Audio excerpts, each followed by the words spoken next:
y a la dignidad de las personas, que el respeto a los derechos y a la dignidad de las personas es otro principio rector que implica el que esa persona tiene autodeterminación. ¿Qué significa? Que puede elegir, ¿sí? Y que puede decidir si se somete o no a la prueba. No recuerdo si la clase pasada les platicaba que el anterior código ético del psicólogo aquí en México establecía en un artículo algo sumamente peligroso, que cuando se trataba de temas forenses no se aplicaba el consentimiento porque era un mandato de un juez o de una autoridad y nada más lejos de la realidad. Ese artículo se tuvo que reformar y únicamente se puede evaluar a la persona siempre y cuando ésta decida libre e informadamente si lo va a realizar. Y esto pues tiene que quedar por escrito, ¿sí? Es decir, aquí es en esta lámina donde se concentraría el tema de los derechos humanos aplicado al ámbito forense, ¿no? De la evaluación forense, ¿sí? También el derecho de establecer o dar por terminada una relación profesional. Sé que mis colegas que proporcionan psicoterapia seguramente se han visto en una encrucijada de este tipo, ¿no? Cuando ya existe un vínculo, no me gusta usar la palabra tóxico, pero que eventualmente pudiera ya generar un conflicto en una de las dos partes o en ambas. Esto podría implicar el hecho de que hubiera un involucramiento emocional entre el consultante y el terapeuta, o que hubiera un tema de animadversión, una persona por la otra. Digo, no somos moneditas de oro y en un momento dado también podemos toparnos con cuestiones de ese tipo. Hasta situaciones extremas. El caso de una colega que a mí me platicaba, ella siempre se ha dedicado a la psicoterapia y tiene mucho prestigio acá en mi ciudad, y ella tuvo que dar por terminada una relación profesional cuando descubrió que su consultante pertenecía a la delincuencia organizada y no se enteró a la primera sesión. Entonces eso resulta pues muy complicado, ¿no? En ciertos ámbitos. En lo forense tal vez no es tan complejo. ¿Por qué? Porque en el momento, como es una única valoración o una serie de valoraciones muy breves que nada tienen que ver con la terapia, es más viable que la persona te diga no quiero en este momento o si quiero vamos a seguir adelante. Pero imagínense en la psicoterapia, pues ya es un tema un poco más complejo, ¿no? También aquí nos habla de este consentimiento que lo vamos a abordar más adelante, el cuidado responsable que debemos evitar el daño de nuestras personas usuarias en todo momento y atender de una forma preferente a aquellas que tienen esta cuestión de vulnerabilidad, ¿no? De igual manera, el derecho a la intimidad y la confidencialidad que debemos también a las personas con las que trabajamos. A mí me resulta luego un poco incómodo el ver espacios en los cuales pues se ventilen nombres o identidades de niños, niñas y adolescentes, por ejemplo, que son personas vulnerables. Ustedes, como lo van a ver más adelante en un video, hay casos en los cuales se reserva completamente la identidad de la víctima, ¿sí? Y pues esta no es la excepción. Tenemos aquí lo que decíamos de que no nos amparamos en el secreto profesional, pero hay información como la vida privada de la víctima que no tengo yo por qué ventilar en tanto no me lo autorice o no tenga una relación con el hecho, ¿no? Decíamos también, aquí está un ejemplo de consentimiento informado, donde la persona expresa esta anuencia o la negativa, ¿verdad?, a someterse a la valoración.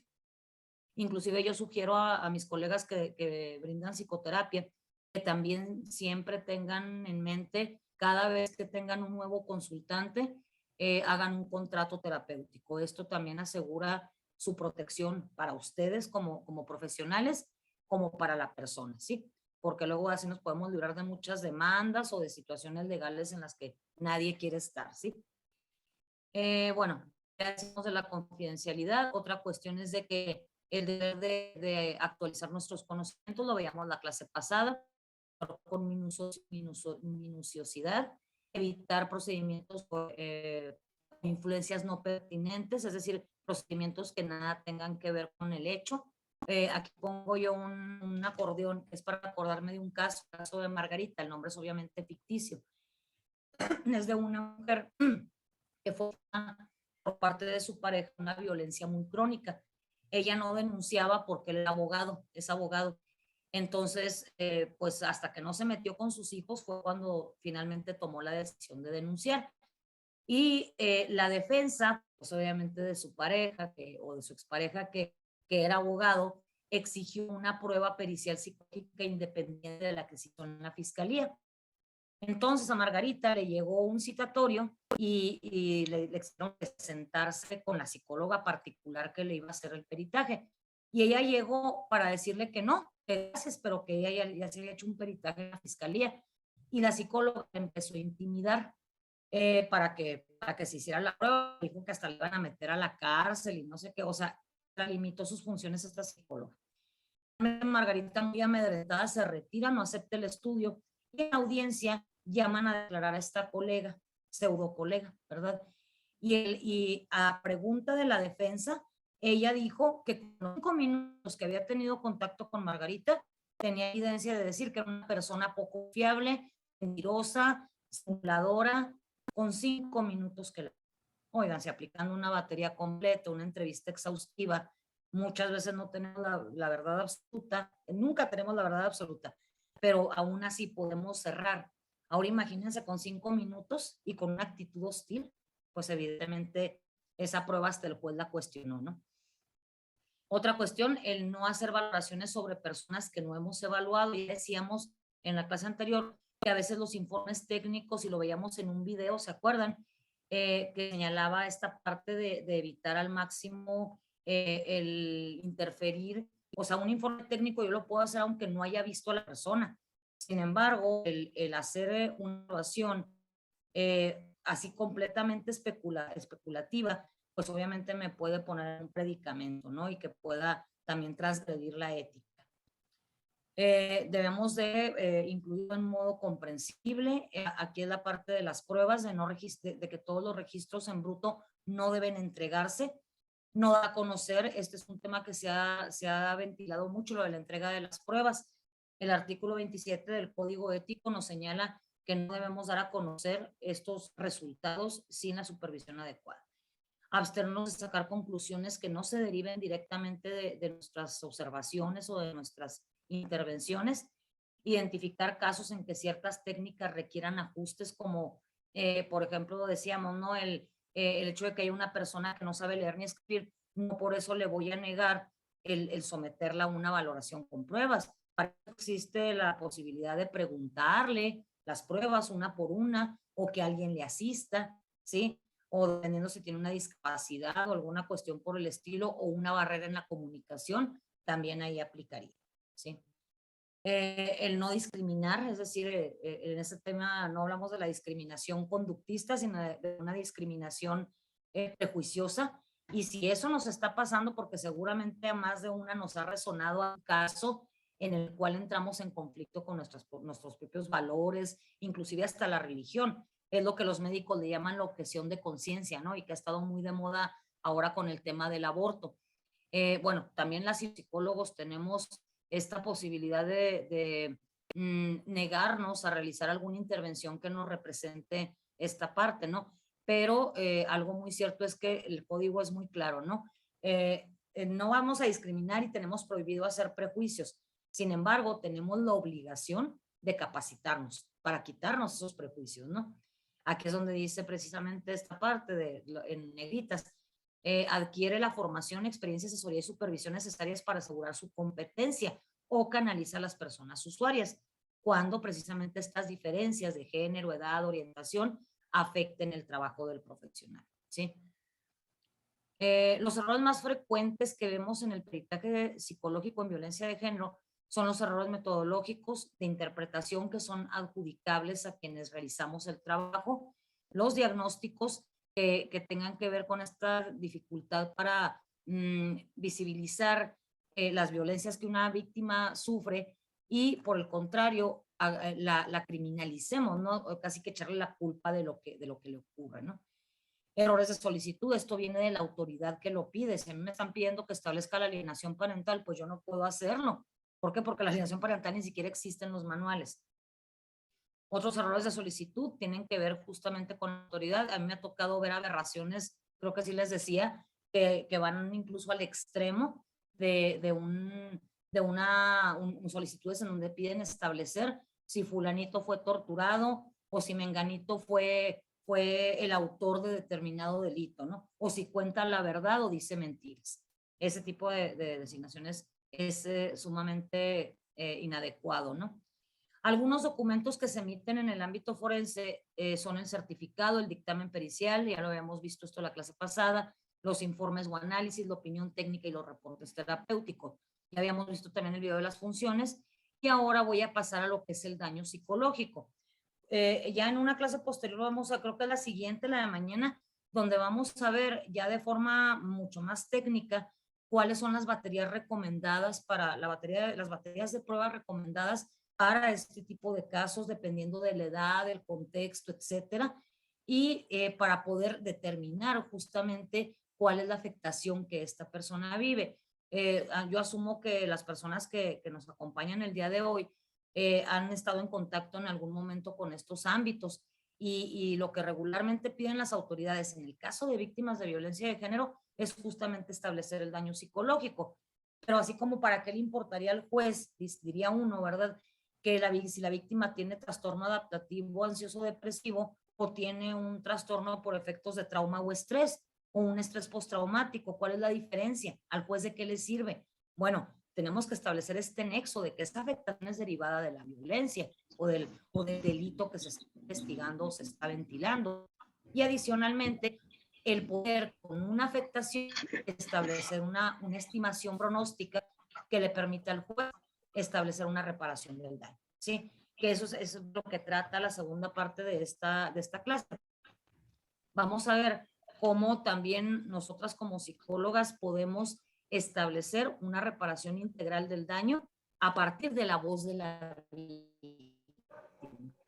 Sí, el tema de reparación integral del daño siempre ha sido o llegó a ser un tabú en temas forenses en razón de que se creía que esto lo determinaba el juez, cuando en realidad desde la labor pericial la podemos llevar a cabo. Si yo puedo establecer el daño al proyecto de vida, no veo por qué no pueda establecer una sugerencia de reparación integral, porque además no es de mi cosecha. Eso finalmente la víctima es quien me lo dice o me lo plasma, ¿no? Bueno, la definición de daño psicológico acorde a la Organización Mundial de la Salud, aquí desgloso yo el término daño psicológico, empezando por la definición de daño, para después pasar a lo que es la repercusión que pueda tener un daño que va a implicar un aminoramiento o ausencia de una habilidad, capacidad o competencia previa. Y esto, pues obviamente tiene que ver con que se presente un déficit a través de una pérdida en una estructura o función fisiológica, anatómica o psicológica. Si se fijan, esto tiene mucho sentido porque antes, cuando hablábamos de violencia, creíamos que únicamente era el daño físico, ¿no? Inclusive cuántas historias no hemos escuchado de denuncias que se ponen o que intentan poner personas que han sufrido una forma de violencia, hombres y mujeres, y que dicen es que no trae lesiones, ¿no? No le van a tomar la denuncia. Ok, ya estableciendo el término acorde a nuestra disciplina y a nuestra formación y a la ciencia psicológica, tenemos que el daño como tal psicológico va a implicar a la salud mental, a la vida cotidiana y a las relaciones interpersonales. Aquí con esto ya estamos tocando base en la parte del enfoque psicosocial. El enfoque clínico tradicional era el que, como yo seguramente muchas de ustedes llegaron a aplicar también, este enfoque de nada más centrarnos en el diagnóstico, ¿sí? En lo clínico. Sí, tiene estrés postraumático, va y necesita tantas terapias, adiós, sin establecer precisamente si existía un daño al proyecto de vida, en sus relaciones interpersonales. ¿Se acuerdan que en la clase pasada hablábamos de los efectos psicosociales de la victimización? Bueno, tiene mucho sentido porque ya nos vamos más allá. ¿Cómo le afectó en la vida cotidiana? ¿Cómo le afectó en sus vínculos sociales, en su trabajo, en la escuela, etcétera, ¿no? Y al haber estado expuesto a un suceso que rebasa estas defensas y como decíamos en la clase anterior, el daño moral nosotros no lo determinamos, ese lo determina el juez, ¿sí? Tenemos también que Echeburúa establece una distinción entre el daño psicológico, que serían las lesiones psíquicas y las secuelas emocionales. Aquí la gran diferencia de todo lo establece la temporalidad. Aquí inclusive lo ven subrayado. Agudas van a ser aquellas lesiones, aquellas afectaciones que son en el primer mes, en un tiempo breve. Aquí el estrés agudo nos daría el ejemplo perfecto. En tanto que aquellas características crónicas que se cronifican con el tiempo van a darnos cuenta de una secuela emocional. Entonces, la diferencia más que nada es la temporalidad. Y como también el mismo Choduro lo menciona, pueden verse afectadas áreas del desempeño familiar, social, laboral, académico, entre otras. Eso también el DCM5 nos lo marca. Bueno, vamos a ver a continuación, bueno, antes de esto, aquí me voy a salir para iniciar lo que la presentación de peritaje psicosocial. ¿Hasta que hay alguna pregunta o duda? ¿Alguien? Permítanme un segundo nada más en lo que localizo aquí la presentación, porque esto la tenía en un archivo de WhatsApp. Permítanme un segundo.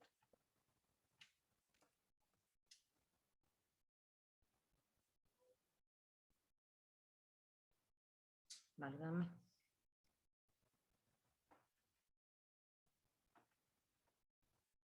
Permítanme. Ok, les decía que esta presentación nos va a permitir un poco el entender este enfoque psicosocial a partir de las definiciones que hemos visto. Ya al terminar vamos a ver, les digo, un ejemplo de un juicio oral que da cuenta de una violencia familiar, y posteriormente veremos uno de una adolescente. Denme un segundo, por favor.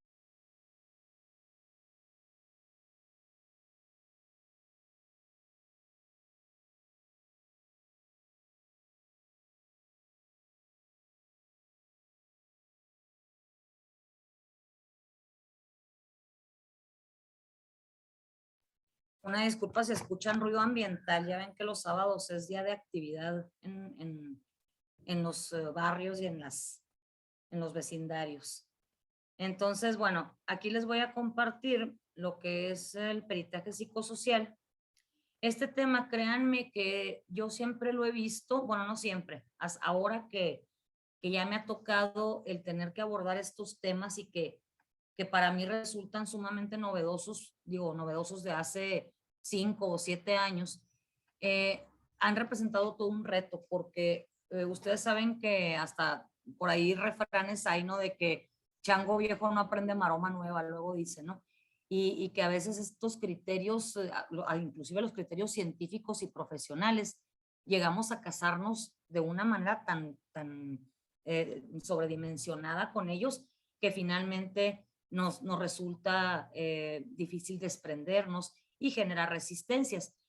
Pero fíjense, el peritaje psicosocial tiene un origen muy pertinente para nuestra historia. El peritaje psicosocial nace derivado de la violencia geopolítica de América Latina, en donde se tuvieron que empezar a dimensionar los daños que sufrían las víctimas indirectas en casos de desaparición forzada, de ejecuciones extrajudiciales. Esto se vio muy marcado en países como Argentina, algunos del Cono Sur, y después se fue trayendo este enfoque a México. De hecho, el peritaje psicosocial, si bien podemos hablar que se empezó a abordar por ahí de los años 70, se consolidó en los últimos años, cuando el tema de los derechos humanos adquiere una importancia que ya no podemos tomar a modo, ¿no? O sea, de que este peritaje lo veo con derechos humanos, pero este no. O este lo veo con perspectiva de género y este no. Realmente eso ya no es parte de. Inclusive, no me acuerdo si, no les comenté, pero platicando con el maestro Kevin, uno de los compañeros aquí de consultoría, que estuvo con nosotros las sesiones pasadas, un poco antes de iniciar este curso, le compartí una captura de pantalla de alguien que en el Facebook comentó que un peritaje con perspectiva de género era precisamente un comentario con relación al curso que estamos ahorita, y alguien comentó que si tenía perspectiva de género entonces no era objetivo. Por el contrario, si no le incorporo este ingrediente, el subjetivo va a ser mi dictamen, ¿no? Entonces, ya para hablar de términos del peritaje psicosocial, es pertinente, como les decía, conocer su origen, en donde había que evidenciar ya no nada más lo psicológico o lo clínico, sino también todas las afectaciones que sufría una familia, una comunidad y eventualmente un país o una comunidad indígena, etcétera, ¿no? Y aquí tenemos pues que estos conceptos que son también para ustedes y para mí muy conocidos, se abordan también desde este enfoque. Tenemos pues que la definición de una de víctima también parte de un concepto que México tiene incorporado y muchos países de América Latina, que es la Declaración Universal de Derechos Humanos, en donde precisamente se establece este menoscabo o daño físico o mental que una persona pueda vivir como consecuencia de un delito o de una violación grave de derechos. Es ahí donde parte esta definición que siempre tenemos que tomar en cuenta quienes trabajamos con víctimas. De igual forma, el concepto de comunidad o colectivo hace referencia a este enfoque sistémico, más bien ecológico, ¿no? Que hemos visto mucho en la terapia sistémica y en otro tipo de enfoques muy novedosos, bueno, novedosos de unos 50 años para acá, ¿verdad?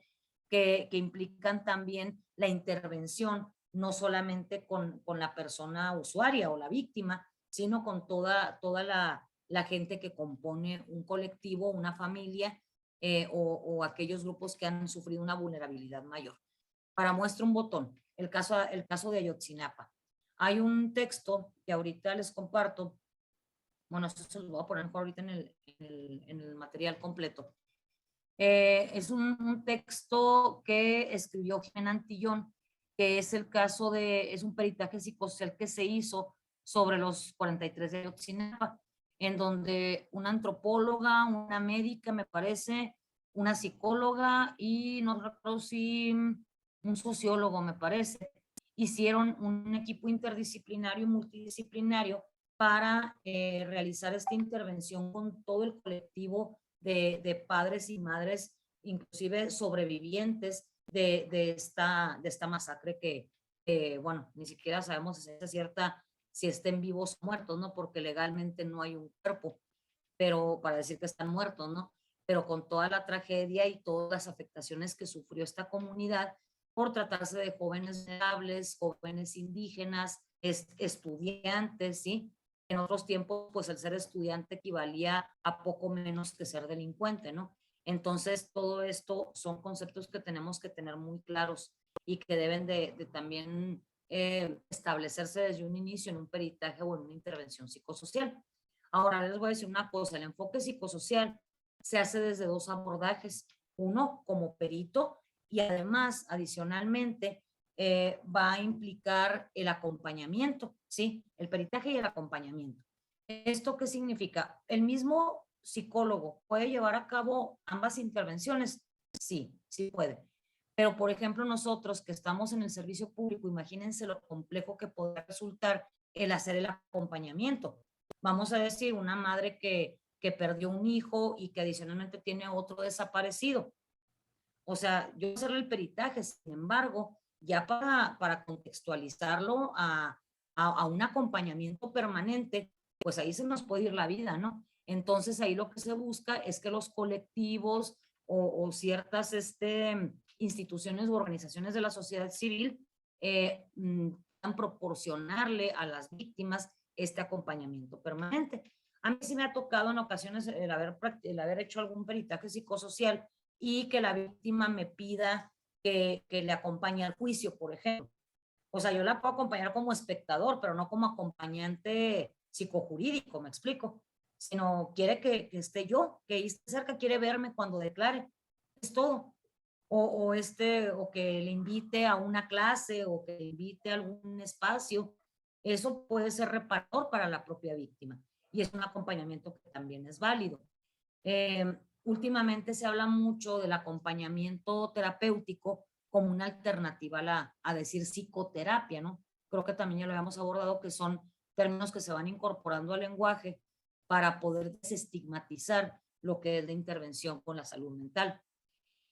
Decíamos pues que los conceptos originales del peritaje psicosocial tienen una relación con esta violencia geopolítica que vivió América Latina, y es a partir de ahí donde se da un enfoque o una perspectiva que tiene que ser ahora sí interseccional completamente, que debe de irse a temas de género, a temas de infancia, a temas de enfoque para pueblos indígenas, todo aquello que el perito deba detectar y plasmar, ¿sí? Para efectos de dar este contexto que se necesita. El enfoque diferencial también es un término que está incorporado en nuestra ley, en la Ley General de Víctimas. Este enfoque diferencial no lo inventó México, no lo inventaron los legisladores mexicanos, sino que viene desde temas de mucho más alto vuelo a partir de los tratados internacionales. El enfoque diferencial tiene dos sentidos como tal. Es un método de análisis porque yo tengo que hacer este encuadre dependiendo de la persona.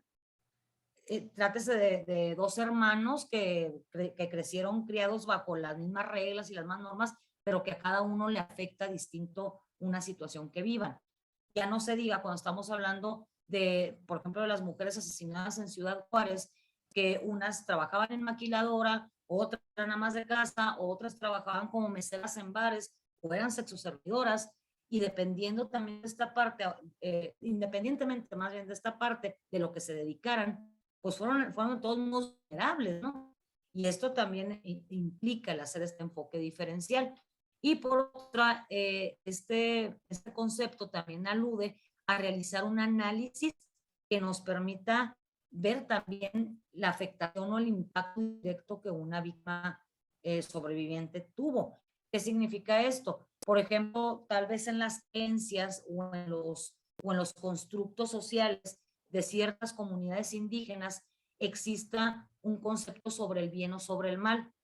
Algunas comunidades rarámuris, por ejemplo, cuando hablan de la violencia que sufrieron, tal vez no lo dimensionan desde una perspectiva de que pues la justicia de los hombres a mí no me interesa, que Dios le haga justicia, ¿no?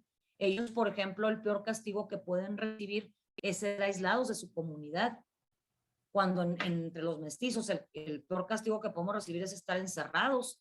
Para ellos eso no tiene un significado rehabilitador o restaurativo, ¿sí me explico? Las víctimas no son felices de ver a su agresor encerrado en la cárcel, sino para ellas sería mucho más efectivo el que se les excluyera de la comunidad. Y esto pues va a tener varianzas también desde el aspecto de la comunidad a la que se pertenece o la pertenencia a alguna comunidad de pueblos originarios o a una religión determinada, etcétera, ¿no?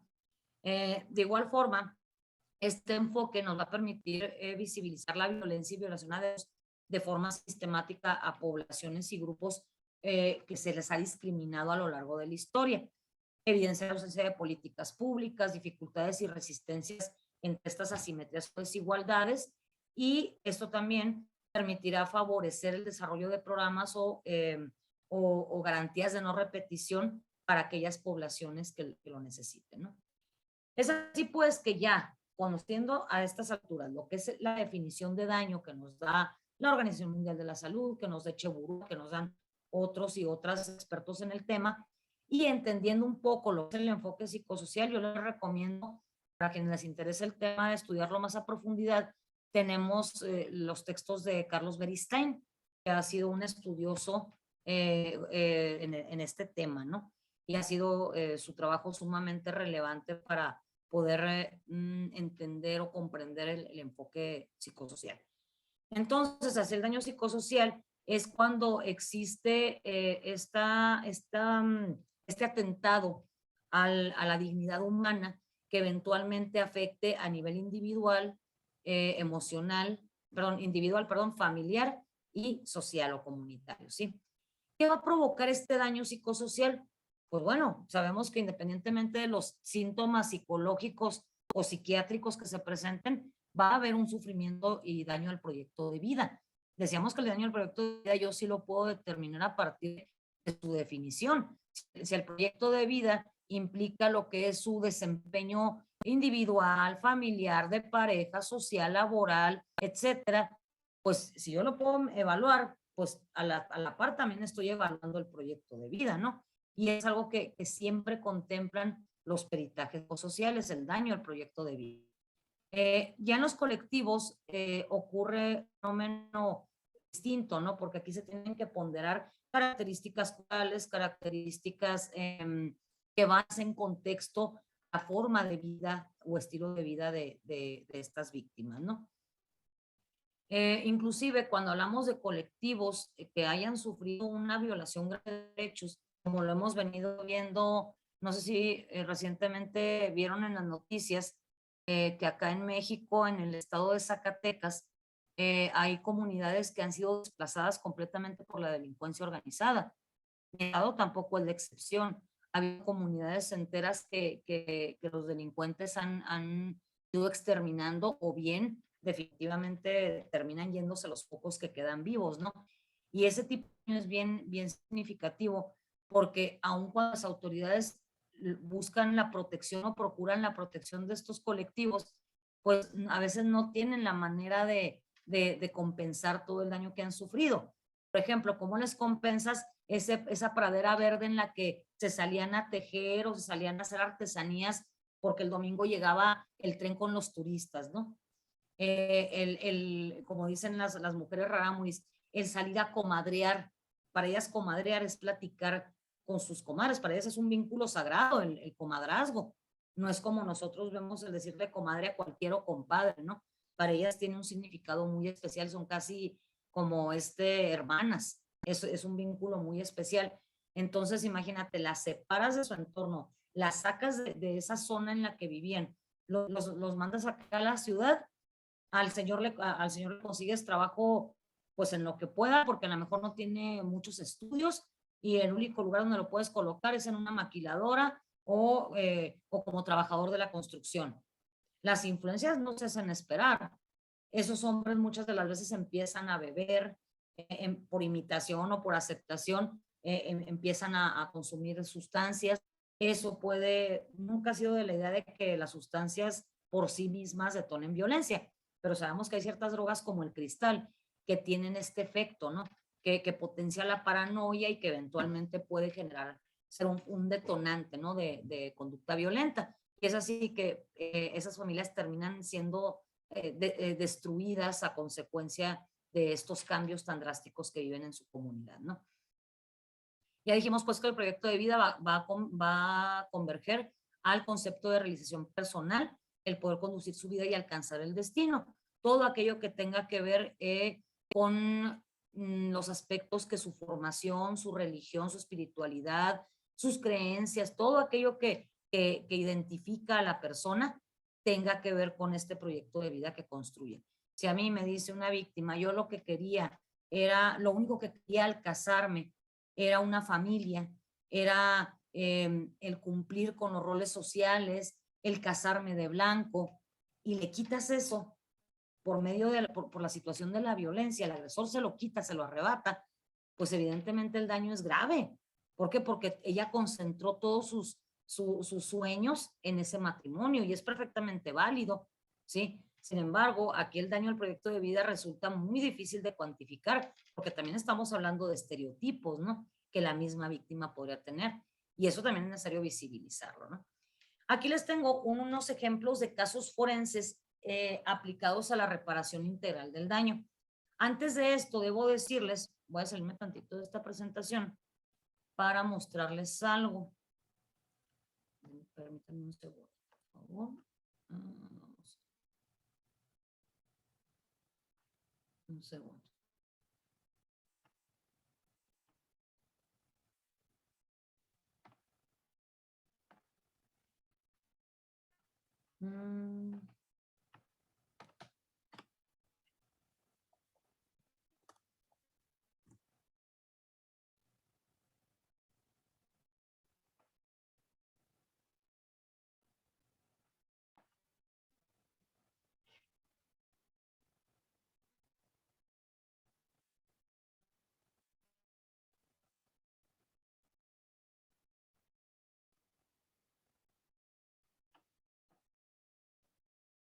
A ver, aquí nada más en lo que se descarga la presentación aquí.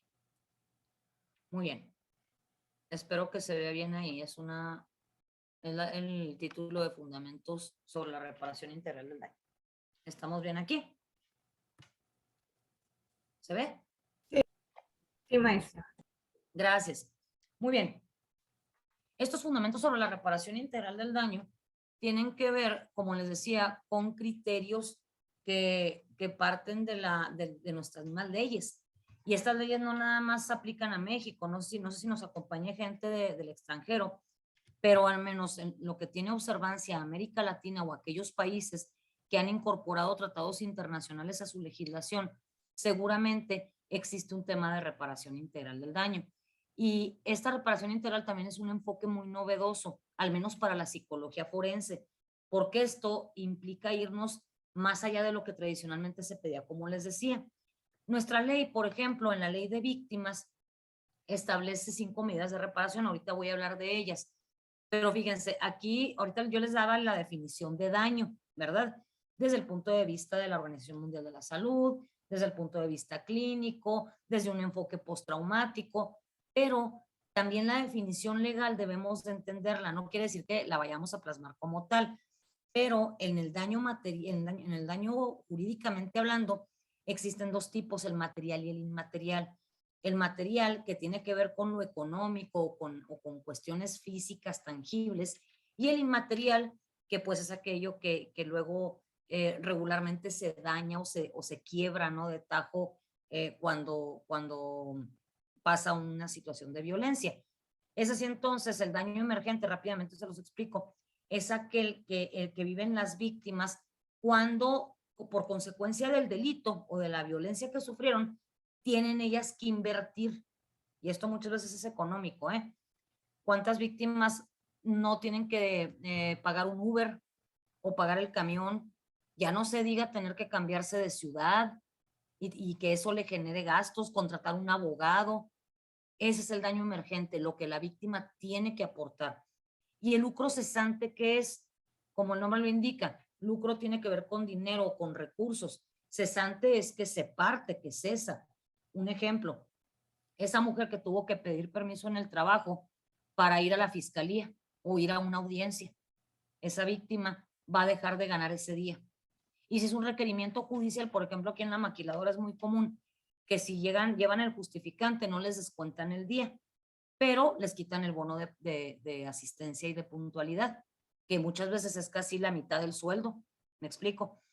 Entonces, esos son los daños materiales, ¿no? Al patrimonio se entiende perfectamente el celular, ropa, documentos, etcétera. Y el daño físico, que ese implica también a lo que es la corporalidad, ¿no? Es algo que se puede medir, que se puede tocar, que se puede ver. Y el daño inmaterial, como ya dijimos, es el daño del proyecto de vida, el moral, el psicológico y el colectivo social, que ya son términos que más o menos abordamos. Muy bien. El artículo 26 de la Ley General de Víctimas nos establece las 5 medidas de reparación. ¿Cómo le voy a reparar yo a la víctima el daño que sufrió? Bueno, según esta ley nos habla de que estas víctimas tienen derecho a ser reparadas de manera oportuna, plena, diferenciada, transformadora, integral y efectiva por el daño sufrido. ¿Cuáles son estas medidas? Como ustedes lo pueden ver aquí, son las medidas de restitución. ¿Qué significa restitución? A ver, alguien que quisiera abrir el micrófono. Para ustedes, ¿qué es restitución? Pues es regresar al estado anterior. Exacto, regresar una cosa a su estado anterior. Por ejemplo, si a mí me roban un celular, porque estaba yo en el antro o en la escuela o en donde fuera, y me roban el celular. Técnicamente, pues yo lo que buscaría no es que el responsable se pudriera en la cárcel, sino que me regrese mi teléfono. ¿Cuántas personas no ofrecen recompensas de que, oiga, pues se me perdió la cartera en un Uber o se me quedó en algún lugar o la perdí en el transporte público? Quédese con el dinero, nada más regrésame mis documentos. Esos serían ejemplos de restitución, ¿sí? Oye, mi celular, yo quiero que me lo regreses y me regreses el mío. No, pues ya lo vendí, no hay forma de recuperarlo. ¿Cómo te puedo reparar? Ah, bueno, cómprame uno igual o uno mejor. Todo depende de lo que para mí sea restaurativo, ¿sí? Pero en una muerte, ¿la restitución aplica? No. Un feminicidio no hay restitución, ni siquiera aplica para acabar pronto, ¿no? De igual forma, la segunda medida es la rehabilitación. Aquí entraría la terapia, aquí entraría la psicoterapia, atención psiquiátrica. Tal vez ustedes, por ejemplo, cuando dan consulta o en lo forense también, ustedes determinen un tratamiento determinado, pero les ha pasado que a lo mejor tienes un consultante que ya trae una depresión severa o una ansiedad muy extrema y que haya que canalizarlo a psiquiatra. Digo, conozco algunos psicólogos que luego creen que la pura terapia los alivian a sus consultantes, pero es un riesgo, ¿no? Porque luego dicen, es que la medicación es mala. Caray, pues yo creo que mejor medicarlos antes de que se te suiciden, ¿no? Eso es un gran riesgo. Y no nomás lo corre la persona que lo vive, sino también la familia, el terapeuta. Hay una responsabilidad ahí, ¿no? Entonces la rehabilitación va a tener que ver con prótesis, psicoterapia, tratamiento psiquiátrico, neurológico, es más, hasta el odontólogo. Tuve un caso de una víctima que de un golpe, de un puñetazo, el agresor le tiró los dientes de enfrente, ¿sí? Ella trabajaba cantando, entonces pues para ella la imagen era muy importante, ¿no?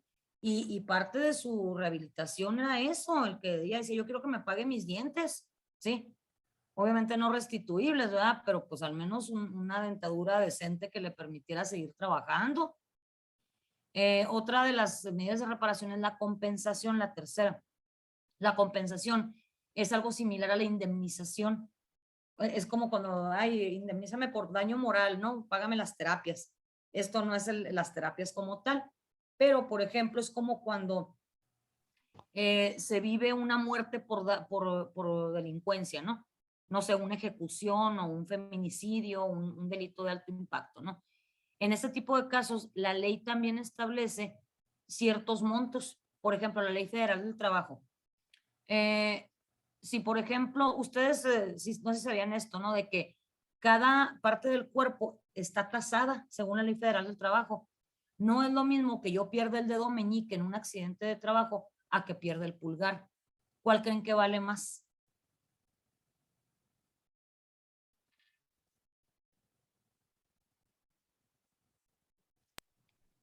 ¿El pulgar? Totalmente, porque sin el pulgar, pues no puedo desempeñar muchos trabajos. Claro, el meñique también tiene un valor, pero no va a tenerlo como el pulgar, ¿sí?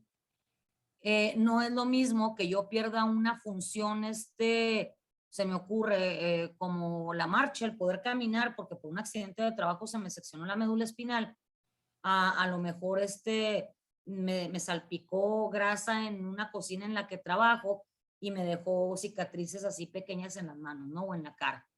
O sea, tiene diferente valor dependiendo del riesgo y dependiendo de la función afectada, ¿no?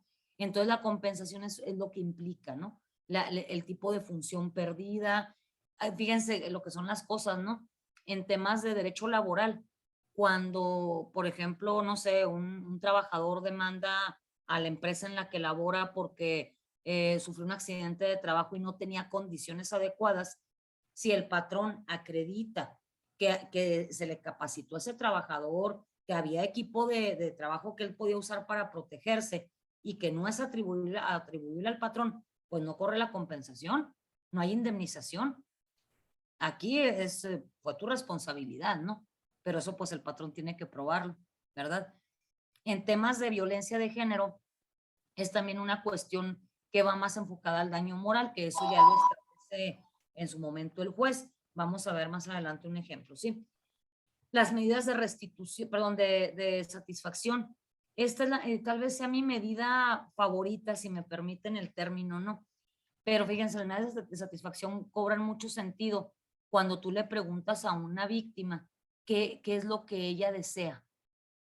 Casi siempre te dicen, yo quiero que no me moleste, yo quiero que se aleje, que le pongan un orden de restricción, que ya no se me acerque, que ya no lo quiero en mi vida, ¿sí? Esa es una forma de satisfacción. La sed de justicia. ¿Cuál es el lema de las víctimas? ¿No? Verdad y justicia, eso es lo que queremos. Que las autoridades nos digan efectivamente qué pasó y que se haga justicia, ¿sí? Esas son medidas simbólicas. Me explico, bueno, la justicia no debería de ser simbólica, pero no sé si ustedes han escuchado, y si no han visto o no han escuchado o no conocen, les sugiero que lo googleen, lo que es el Memorial de Campo Algodonero.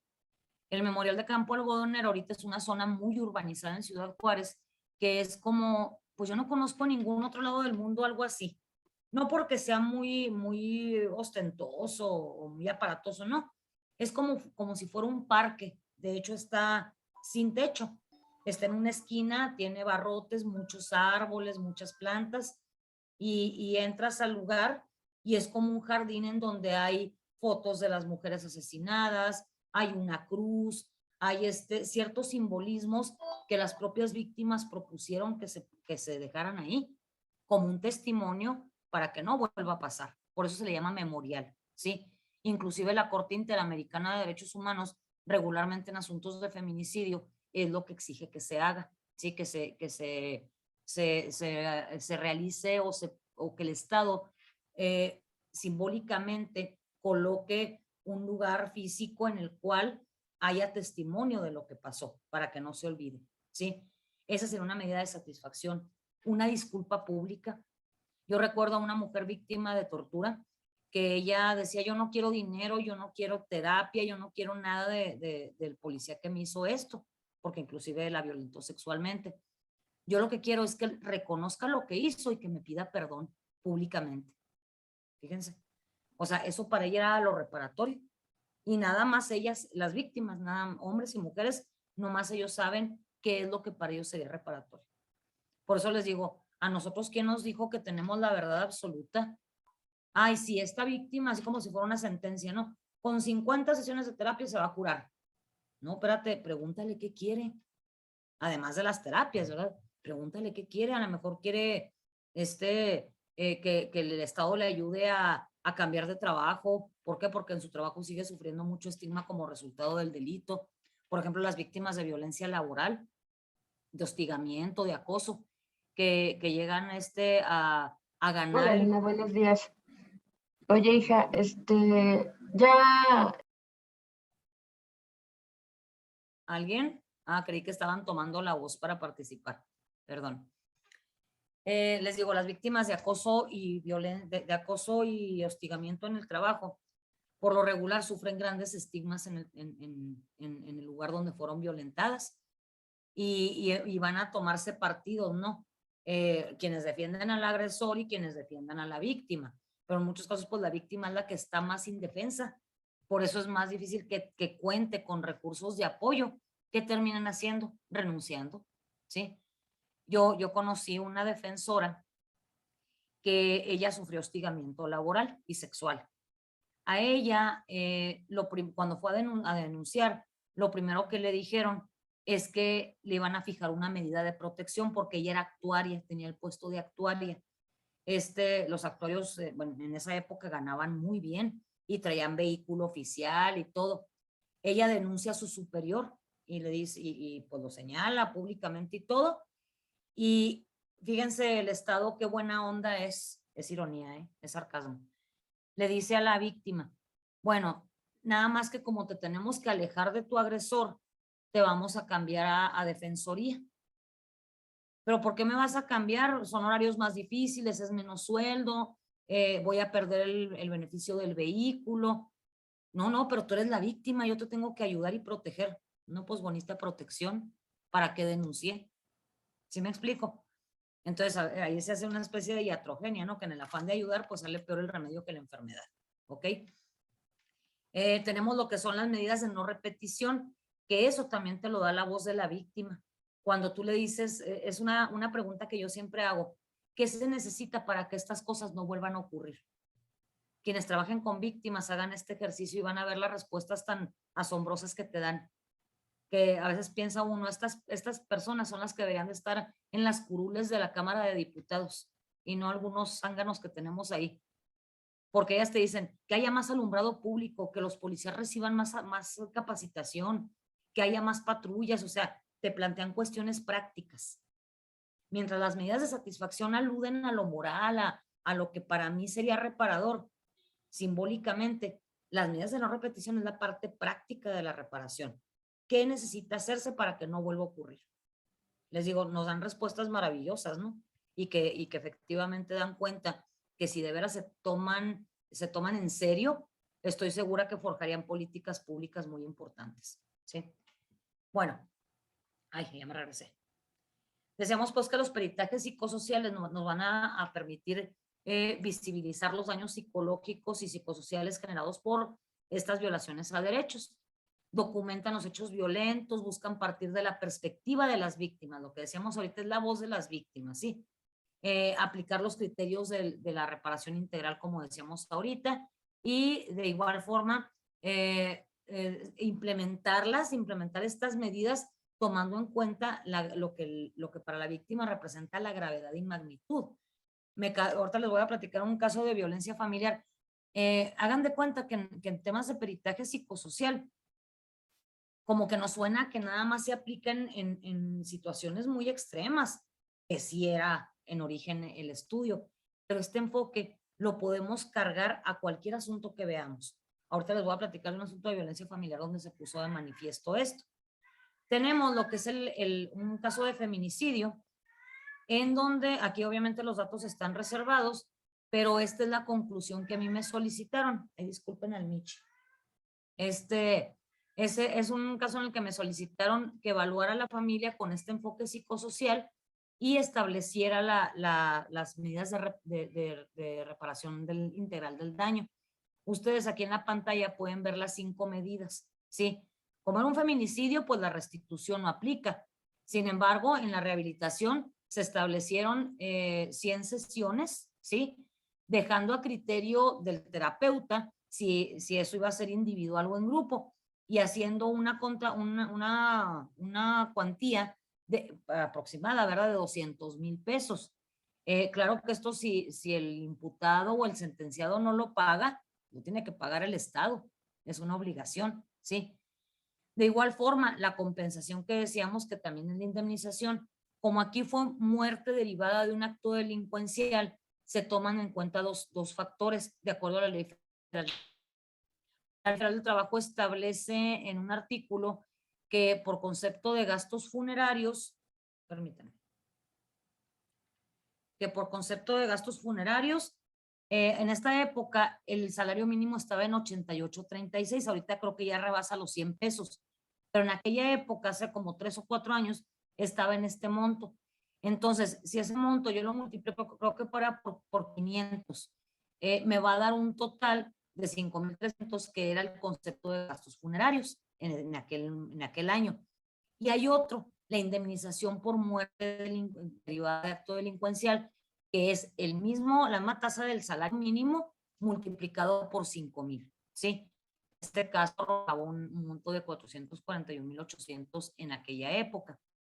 Esas serían las medidas de compensación. La satisfacción, que decíamos que es la simbólica. Esas víctimas lo que exigían era justicia. Algo que a mí me decía la mamá de la víctima, que nunca les habían enseñado la carpeta de investigación, y eso a ella le dolía mucho. ¿Saben por qué no se la enseñaban?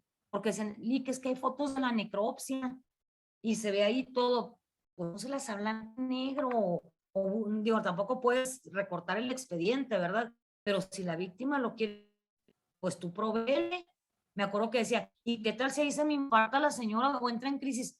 Cuando enseñes el expediente, llévate a una psicóloga que le dé atención. Todo se puede, con buena voluntad, ¿no? Como luego dice. Después, la medida de no repetición. Aquí lo que la madre y hermana y vecina de la víctima señalaban es que debiera haber más alumbrado público, debiera haber más patrullas en la zona, porque la muchacha, la última vez que la vieron fue en el autobús. Entonces se cree que bajó en la parada de camión que le respondía y ya no llegó a su casa.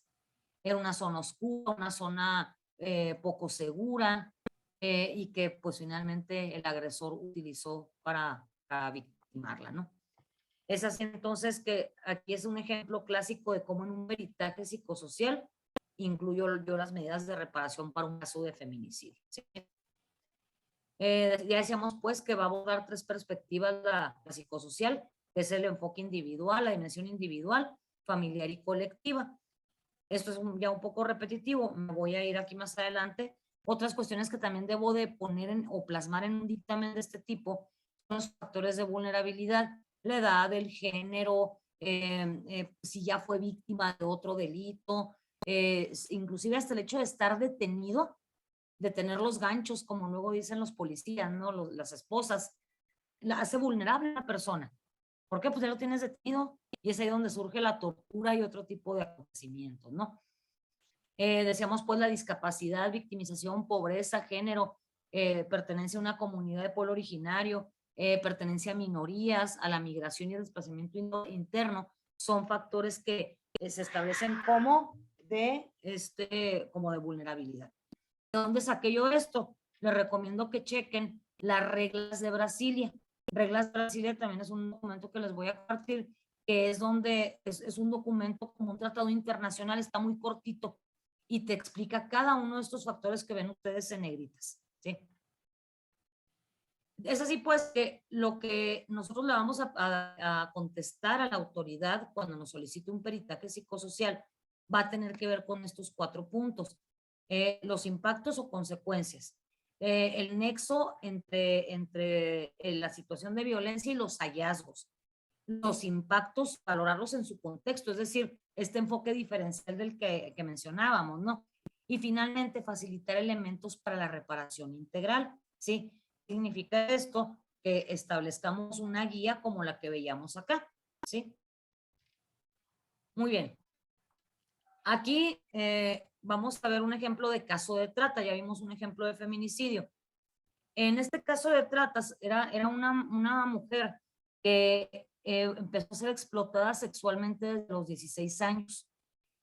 A partir de ahí, ella no se encontraba privada de su libertad, no la tenían encerrada, pero sí había mucho dominio y sometimiento por parte de su captor porque la había hecho adicta a las drogas, ¿sí? Ella ya ni siquiera cobraba con dinero, ya se prostituía a cambio de drogas. Entonces, pues apenas en 2 años se le fue la vida, ¿no? Ya era completamente dependiente del agresor, estableció una relación, como se imaginarán, muy viciada con él, que le doblaba la edad. Siendo ella una jovencita, él la violó y finalmente la hizo su pareja.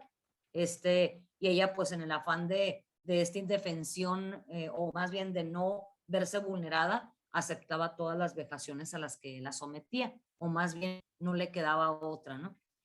En este caso de esta víctima, se estableció una relación histórica de la violencia que implicaba el visibilizar todas las violencias que ha sufrido, físico, psicológico, sexual, económico.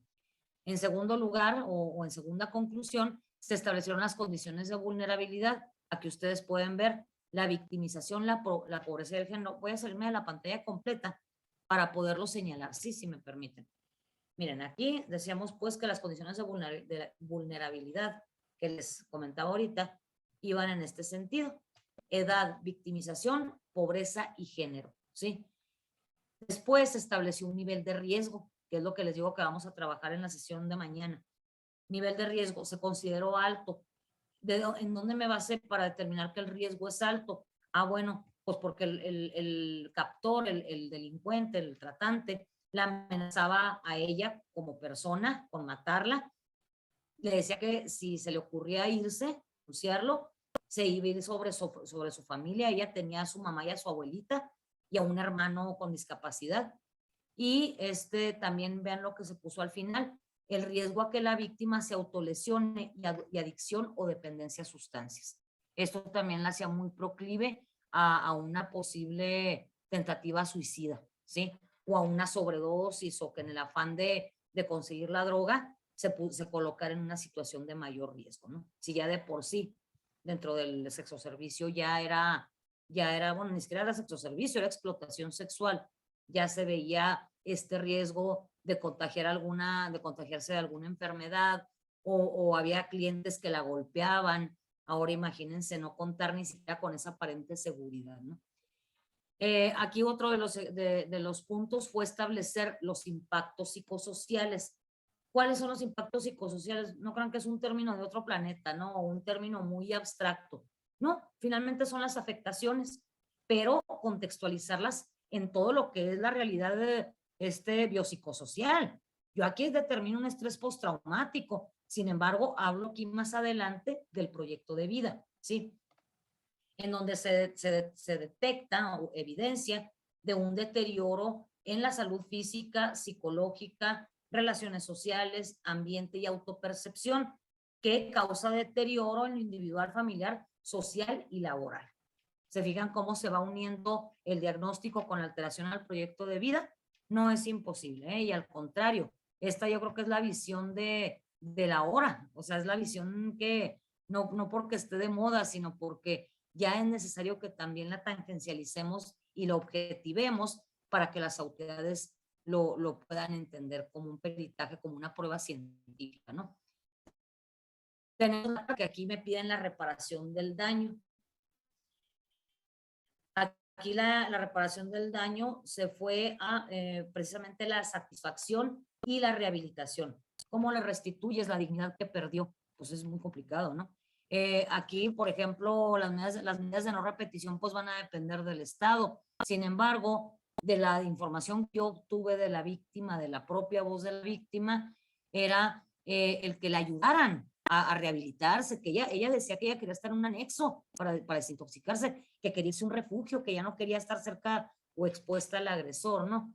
De igual forma dijo que ella quería un castigo para él, esa es una medida de satisfacción también. Entonces así fue como se estableció, se llegó a la reparación del daño desde estas dos perspectivas, la satisfacción y la rehabilitación, de las 5 que ahorita analizamos.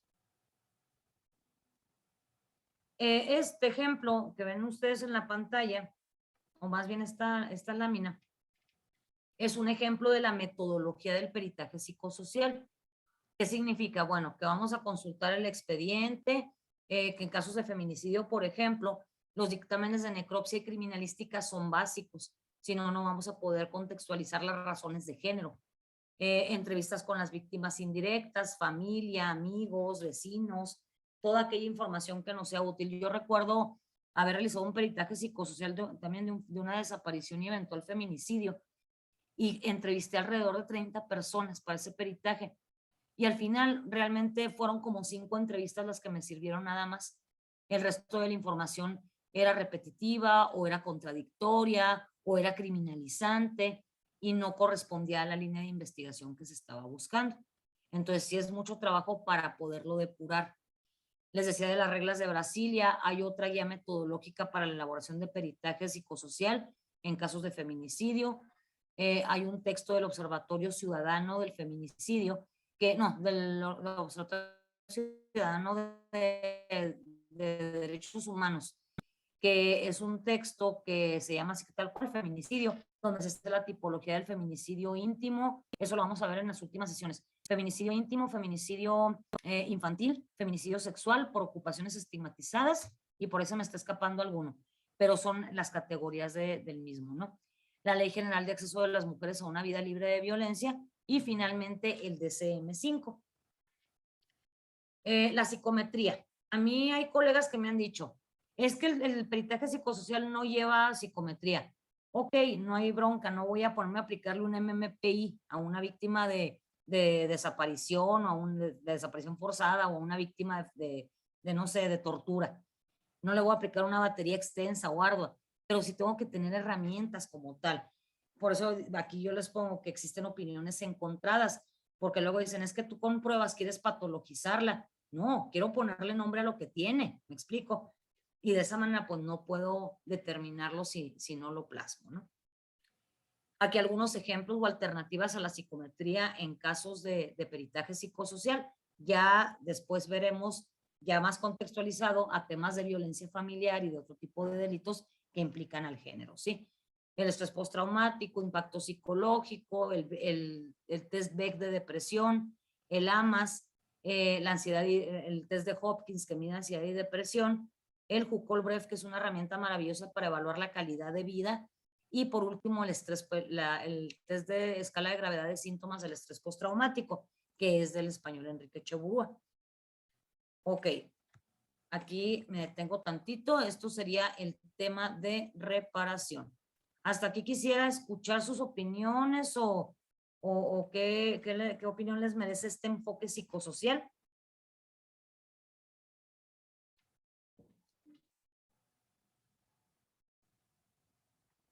¿Alguien? Maestra, digamos que este enfoque psicosocial parte de la experiencia de la persona, o sea, sí tiene un fundamento científico y se hace toda una revisión bibliográfica. Sin embargo, como el punto importante es a partir de la experiencia de la persona y las necesidades que tiene, de, no sé si sea el término, ¿no? Pero de la reparación del daño. Claro. Sí, Yesenia, lo dijiste, yo creo que con estas pocas palabras que dijiste, lo dijiste mejor que yo en más de una hora. Sí, es precisamente a partir de la experiencia de la víctima y tomando en cuenta lo que ella te dice, su voz, obviamente respaldado en un conocimiento científico, pero tomando siempre en cuenta la luz de la víctima, ¿no? Amaya, adelante, por favor. Gracias, doctora. Buenas tardes, compañeras, compañeros.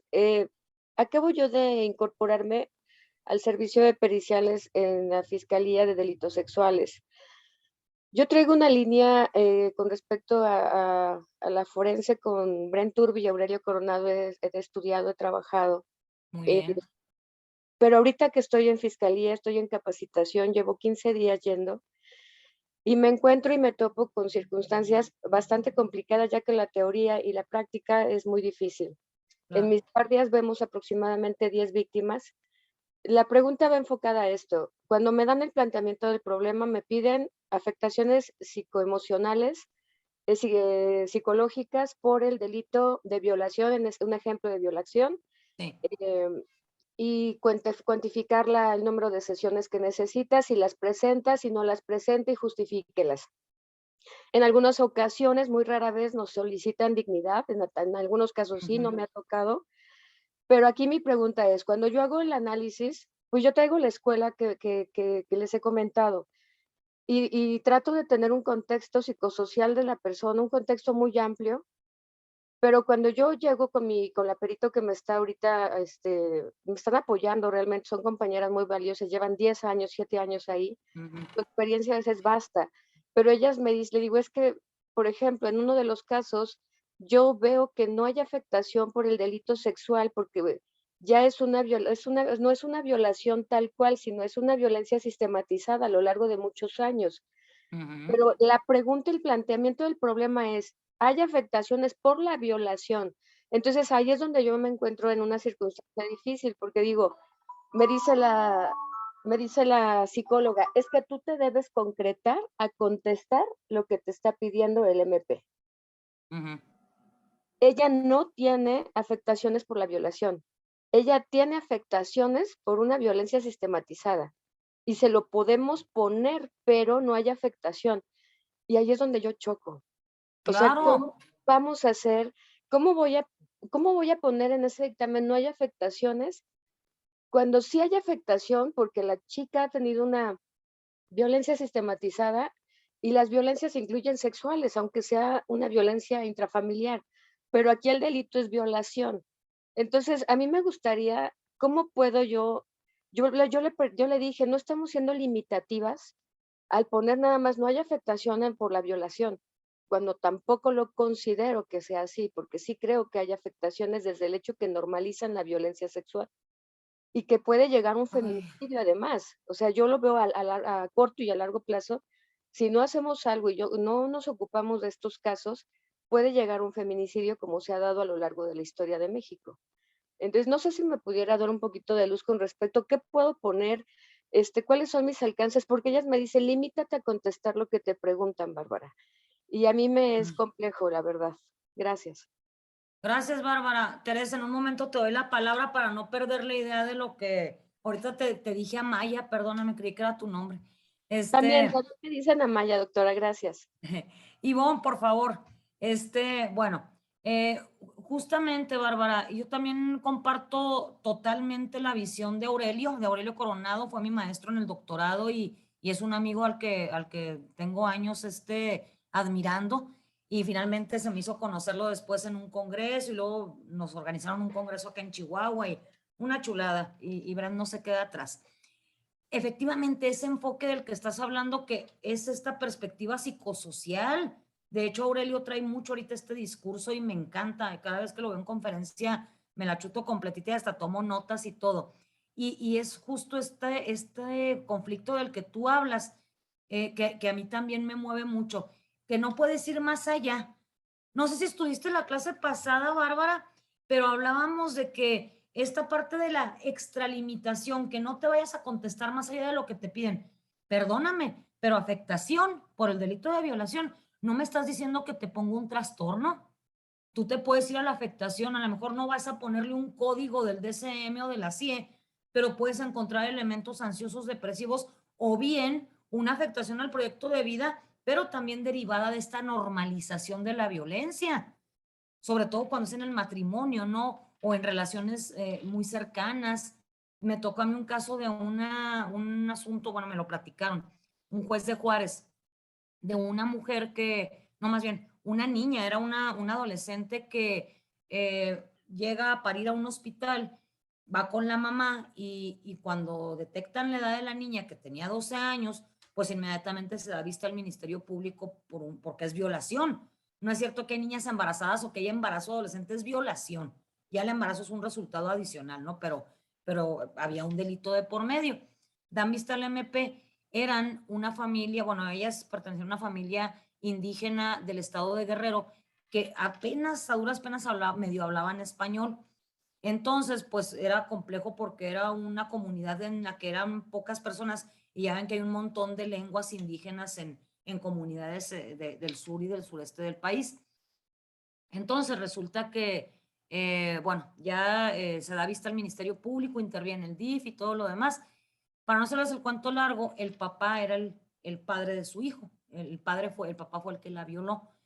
Pero esta es una situación que no sé si es en la comunidad o cuál o a qué obedecía, pero el papá también tenía muy normalizado que él podía usar sexualmente a sus hijas, ¿sí? Y la mamá no decía nada porque era también parte de los usos y costumbres, que de usos y costumbres no tienen nada, son violaciones a derechos, ¿sí? Entonces, el juez que me lo platicó me comenta que el imputado deseó tomar la voz antes de la sentencia y que, porque para esto la niña iba con su bebé a las audiencias, ¿sí? Claro, no la dejaban entrar, pero ahí se quedaba sentadita, o sea, para saber cómo estaba su papá. ¿Tú crees que esa criatura iba a salir afectada por la violación? No, Al contrario, estaba devastada, pero porque su papá estaba encerrado, ¿sí?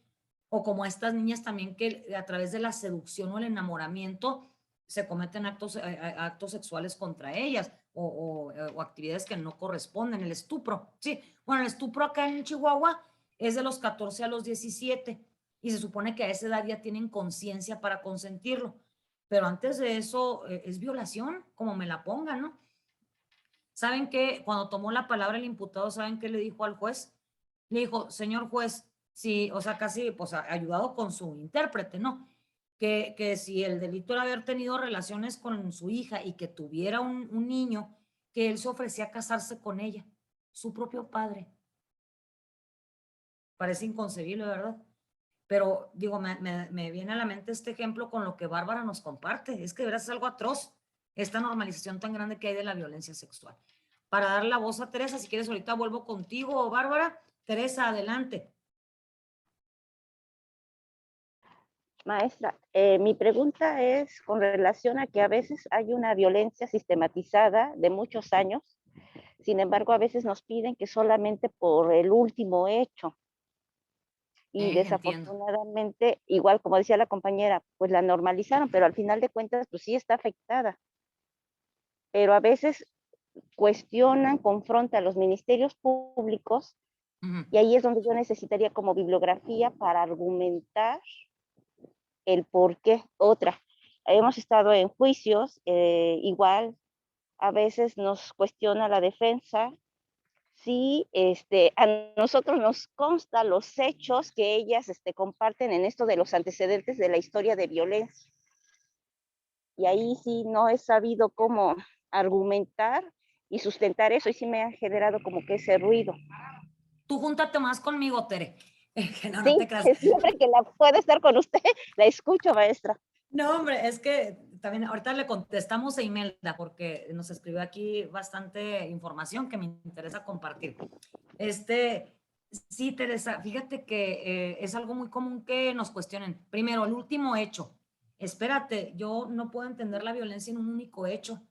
Les comparto una anécdota que hay, no, de plano, que una vez un ministerio público muy inexperto, pues digo, finalmente yo trabajo con víctimas, con la mayor trabajo con víctimas, y pues es lógico que el ministerio público es con quien más contacto tengo, ¿no?